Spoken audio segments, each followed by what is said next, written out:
Marshal, which I hand wrote, was would you try to change state law in any way as it regards evicting tenants? The city marshal has a role in that. Thank you. That's it? No, it's not. Okay, as I understand it is, what I seek to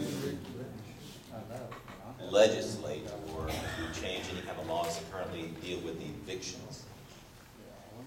I'm not sure I'd change any laws, but I tell you what we could do. We could do some fundamental things that are good for improving the quality of life for people that are becoming evicted.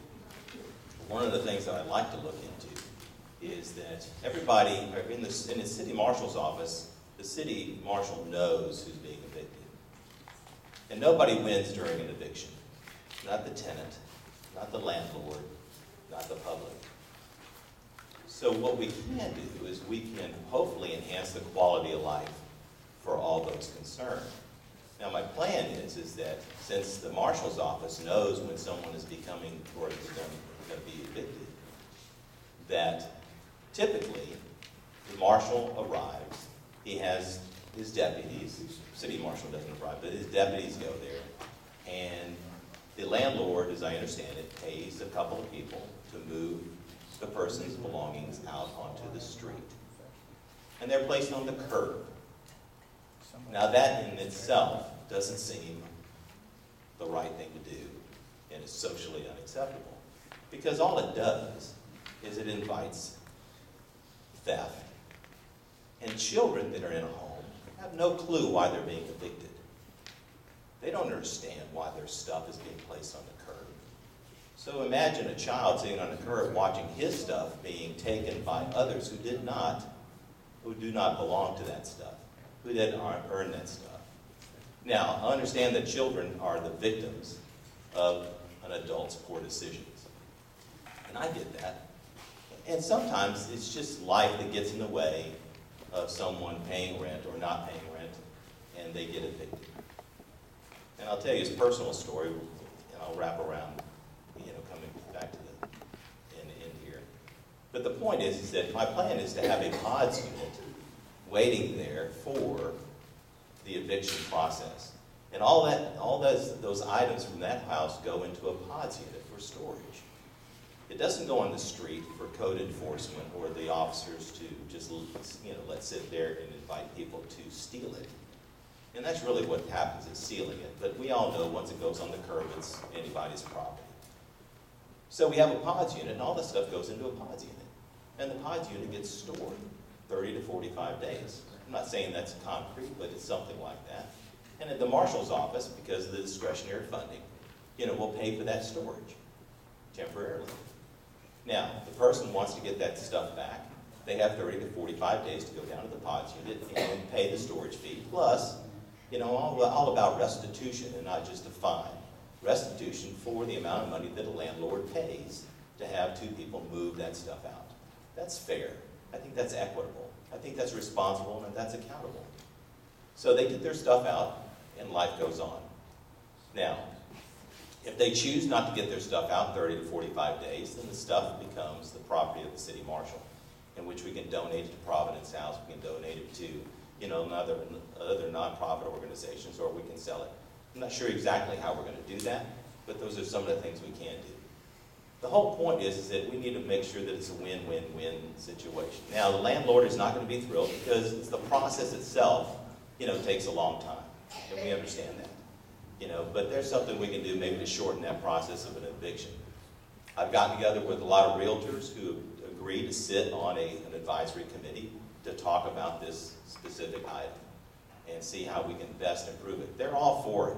They're all for doing something that will enhance the quality of life for everyone and actually make our city, and the whole process more equitable and fair and, acceptable. So my concern is, not just for the landlord, not just for the tenant, and not just for the public, but for all three. And I think there's a solution that, I think this may be a solution. Not the only one, but it could be a possible one. Yes, sir. There was another question that was on, that was on our podium and it asked, what would you do to bring transparency to the city marshal's office that is apparently not there now? That's a good question. Everything that goes on in public office is your business.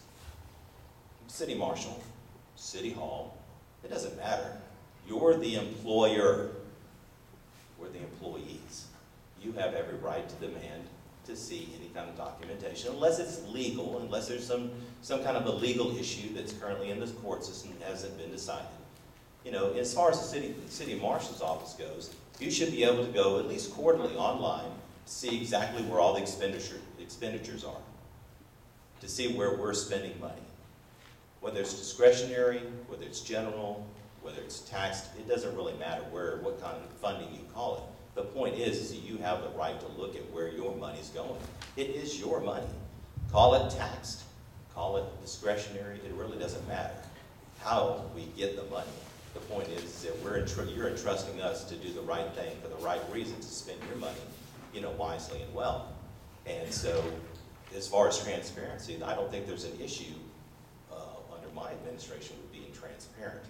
The first thing that we like to do is, as they say, show me the money. I want to know where every dime is going currently, you know, and that's one of the first things we're going to be doing, is having an independent audit to find out exactly where every dime is going and who's getting it and why they're getting what they're getting. Until we do that, you know, then it's a catch-22. You never know where that money's going, so you really don't know how to spend it wisely. And so the point is that transparency is the key. You know, in any administration, whether it's city marshal, whether it's the mayor's office, or any other organization that you, the taxpayer, have a vested interest in. Yes, anything? One more. Anybody else have a question? I have a question. One of the things, I do accounting, forensic accounting work, and I'm one of the people who's been very critical of the city marshal's office. It seems that most of the money raised in the city marshal's race by the incumbent is from sources who rely on the city court system and the city marshal's office to serve papers, collecting items, processing, and there seems to be a very close correlation also to signage put up in these people's lots. Where will you tighten up the court paper system, such as serving of liens and collecting of accounting? I think one of the most important things is with serving paperwork is that anybody that has an issue with collecting money goes through the proper channels. They go through the court system.